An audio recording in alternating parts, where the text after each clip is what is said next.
Hello biology, welcome back. Today is day 5. Today we're talking about the ecology of organisms. This ties into 18.2 in your textbook. Habitat, this is the place an organism lives.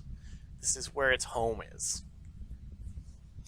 Biotic factors, these are living components of an environment, the living parts of an organism's habitat. So this might be on the figure on the right there, we have plants, animals, fungus, insects, all these things that are alive.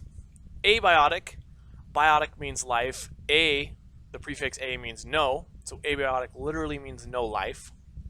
So abiotic factors, these are the physical and chemical characteristics of an environment. They are not alive. So on the figure on the right, for abiotic, you have weather, water, wind, sunlight, temperature, pH, salinity, how much salt is in something. Organisms in a changing environment. Our environment constantly changes, and an organism can only live in an environment under certain conditions. It may be a certain range of temperatures. They might be able to survive in warm temperatures but not cold temperatures, or vice versa. When we talk about tolerance curves, these are graphs we make showing an environmental variable and how an animal performs under these conditions. So on this tolerance curve on the right, you have a population going on the left-hand axis, and then on the x-axis you have temperature. So as temperature increases, your population increases to about 20 degrees Celsius, which is about 70 degrees-ish Fahrenheit. After that, it gets too hot and your population range decreases. Acclamation. We've talked about acclamation.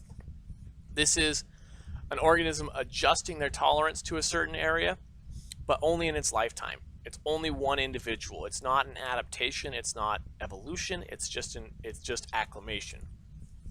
So on the graph on the right here, at normal, these fish live at about 5 degrees Celsius. But if you start from a very young age and raise them at 25 degrees Celsius, they have this higher tolerance. Now they can't live below 20 degrees, but they can live up to 40, where before they couldn't live at 0 degrees, but now they could live up to 25. So you're changing just that one organism's ability to live in this environment. Control of internal conditions. Environmental conditions such as temperature, light, moisture, salinity constantly change. They change on a daily basis. You go through day and night every day. Conformers, these are animals that do not regulate their internal environment. They change as their environment changes. So like this lizard on the top right here, he is a conformer. Because of this, if they get cold, they'll go out and sit on hot rocks to warm themselves back up, and if they get too hot, they'll move off the rock and into the shade. They're conforming to their environment. They're not like this next group, the regulators. This is what we are. These are organisms that use energy to control some of their internal conditions. So they keep an internal optimal range. If you're cold, like these guys on the right here, these polar bears, their blood is able to warm the rest of their body, so they're able to keep moving through. They're warm-blooded. We're using energy to be warm-blooded. And because of this, they can live in the Arctic where our lizard could not. Escape from unsuitable conditions. Sometimes you don't have to change. Sometimes you can escape these unfavorable conditions temporarily. Desert animals can hide underground during the hot part of the day and then come out at night when it's cooler. Animals can also use strategies like dormancy or hibernation. This is a reduced state of activity used during states of unfavorable conditions such as winter or a drought. On the top right there you have a ground squirrel who's hibernating. He's awfully cute. In the middle there we have a bear. Bears do not hibernate. Bears go through a process called winter lethargy. They will wake up and go back to sleep and wake up and go back to sleep and wake up and go back to sleep. A lot like you guys probably do on a Saturday. I know I do.